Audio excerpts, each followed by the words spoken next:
Bonjour, je suis Martin Dussault, je suis fondateur et coordonnateur d'un programme qui s'appelle Bien dans mes baskets. J'avais une passion pour le basket, je me suis retrouvé sur le terrain de basket avec les garçons à ce moment-là et j'ai commencé à jouer au basket avec eux. Des jeunes en grande difficulté, des jeunes qui proviennent majoritairement de communautés multiculturelles, qui ont vécu leur lot de difficultés. Donc moi, je suis là avec mon équipe de Bien dans mes baskets, à les appuyer, bien sûr, avec un œil de travailleur social. Je me suis rendu compte à ce moment-là que ma présence à l'extérieur de l'école me permettait d'avoir un lien et que j'ai pu voir la majorité de ces gars-là à l'intérieur de mes bureaux de travail social. Les valeurs ou ce qui m'apporte finalement à venir travailler tous les matins, c'est cette croyance au fait que chaque jeune a droit à une possibilité de réussite, peu importe son vécu, peu importe son passé. Je crois beaucoup en l'être humain, en ses capacités de changement. Définir l'identité professionnelle à partir de mes images avec lesquelles je travaille le plus, qui sont mes images de basketball. On pourrait se soucier juste du joueur qui a la balle, mais c'est pas ça la vie. Le joueur a aussi son équipe, a les défenseurs, a une équipe contre qui il joue, à laquelle il n'y a pas de contrôle, a les partenaires de ces jeunes-là. Donc pour nous autres, c'est le reste de l'équipe. Donc ceux qui ne sont pas sur le terrain présentement, pour moi, arriver à faire ce travail-là avec une vision tout à fait systémique, donc pas juste l'individu, mais aussi l'adolescent dans son identité avec son groupe d'appartenance. Pour le travailleur social, le contexte, c'est le milieu scolaire, c'est le quartier. Pour le joueur de basket, c'est le gymnase avec les différents spectateurs. Donc, se soucier de toutes ces zones-là, et pour moi, fait partie de mon ADN professionnel. Pour moi, je suis un acteur de changement. Je souhaite aussi être un agent d'innovation, je ne sais pas si on peut appeler ça comme ça. Je pense pas que le travail social a été écrit il y a 200 ans et on a encore les mêmes façons de faire du travail social. Moi, je crois que la société change. Je crois que nous, comme professionnels, on doit s'adapter, on doit adapter nos interventions. Donc, pour moi, ça fait partie de mon ADN, ça fait partie de mon identité. Personnellement, j'aimerais que les TS osent plus. Si on n'innove pas, ben on s'éteint peu à peu, puis ça, moi, je trouve ça dangereux pour le travailleur social. Moi, j'ai la chance d'avoir une organisation qui croit en ce que je fais et qui me laisse la possibilité de réfléchir en dehors de la boîte normale. Donc, je me sens privilégié. Bonjour, je m'appelle Josée Masson, je suis travailleuse sociale et fière de l'être. J'ai été 13 ans dans le réseau de la santé et des services sociaux pour finalement créer Deuil Jeunesse, qui est un organisme de bienfaisance qui vient en aide aux enfants, aux adolescents et aux familles qui vivent la maladie grave, la disparition ou la mort d'un proche ou des pertes liées à la séparation parentale, l'abandon ou l'adoption. Je suis arrivée un jour sur un lieu d'un drame épouvantable où les parents avaient droit à du débriefing, mais les enfants à un cahier à colorier. Mais je me disais, faut que je crée quelque chose pour eux parce que partout, ce que ça veut dire, c'est que partout au Québec, peut-être qu'ils ne reçoivent pas l'aide adéquate. Je voulais que ce soit un lieu de vérité, un lieu où il allait avoir une tribune neutre. Ici, un jeune peut se dire coupable du suicide de son père, puis on va entendre la culpabilité, on lui dira pas « ben non, ben non ». Les deux valeurs qui sont vraiment toujours présentes en moi, tu sais, c'est sûr qu'il y a le respect, puis tout ça, là, mais le professionnalisme et la rigueur professionnelle. Du premier contact jusqu'au dernier contact, la rigueur professionnelle, pour moi, elle est hyper importante. Je suis là vraiment pour tout entendre, 50 fois raconter les 46 coups de couteau puis le sang qui gicle sur le mur. Puis j'ai pas le droit professionnellement de fermer les yeux puis de me boucher les oreilles. Je veux être des grands yeux, des grandes oreilles parce qu'autour d'eux, il y a des grandes bouches mais pas d'yeux puis pas d'oreilles. Tout le monde donne des conseils.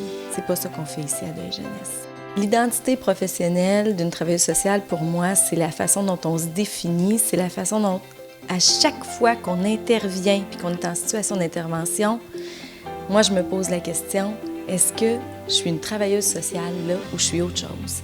C'est ma direction. C'est pas compliqué, c'est ma route.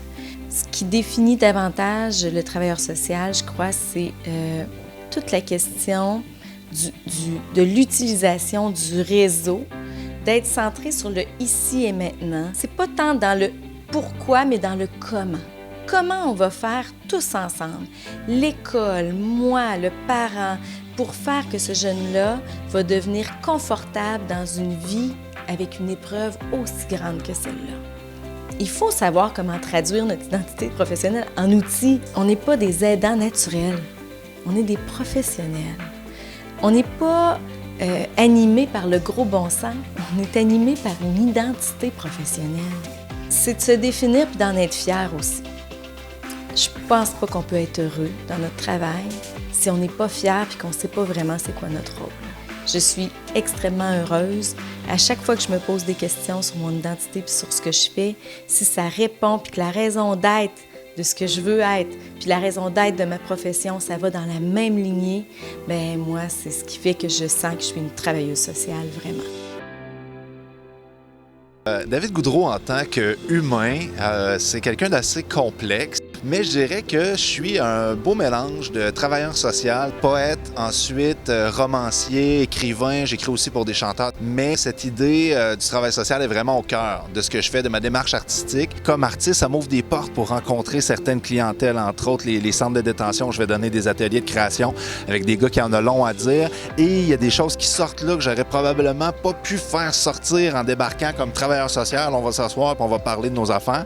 Pour moi, c'est clair que la partie travailleur social de ma personnalité, c'est un gros avantage. C'est une des parties merveilleuses. Les moins merveilleuses ne seront dévoilées que sous le couvert de l'intimité.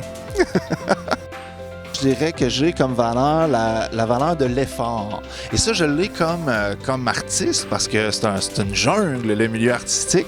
Et comme travailleur social, je crois qu'on a aussi ce devoir de l'effort parce que on porte des causes qui sont pas toujours sexy.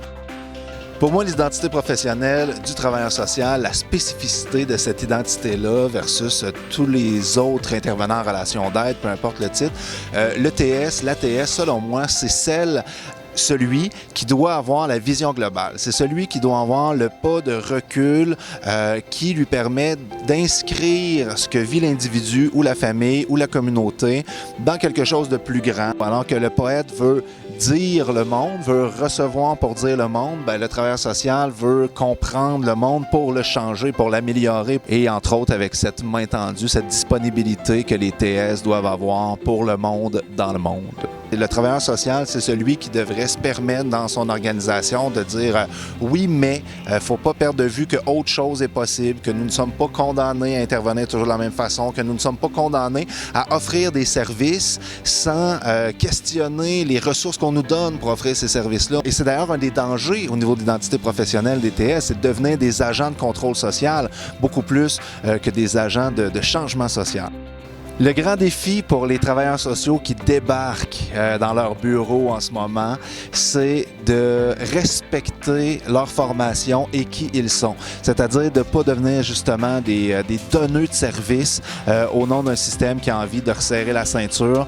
C'est pas comme ça qu'on va améliorer, changer le monde. Il faut être capable de dire non, j'ai besoin de temps de rencontre, non, j'ai besoin d'un pas de recul, non, j'ai besoin qu'on me respecte dans mes valeurs comme TS. Donc, je crois que c'est apprendre à dire non et parfois dire non, c'est se dire oui. Donc, dites-vous oui et mettez vos limites. Voilà. T'es pas seul, on est 100. Même si tu te sens seul, au moins 1000, des êtres de sens à l'essence sensible. Peut-être 1 million qui crient, qui créent et s'accrochent à leur crayon. Et qui sait, 8 milliards qui s'ignorent, mais déjà moins et déjà toi. Mettez de la poésie dans vos vies.